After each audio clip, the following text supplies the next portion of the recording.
Вот так вот, прикиньте, чувак натренировался. Прям на улице жим делал и заснул до лавочки. Охренеть, прикиньте, я в шоке.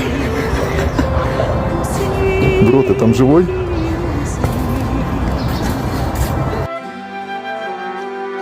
Может разбудить?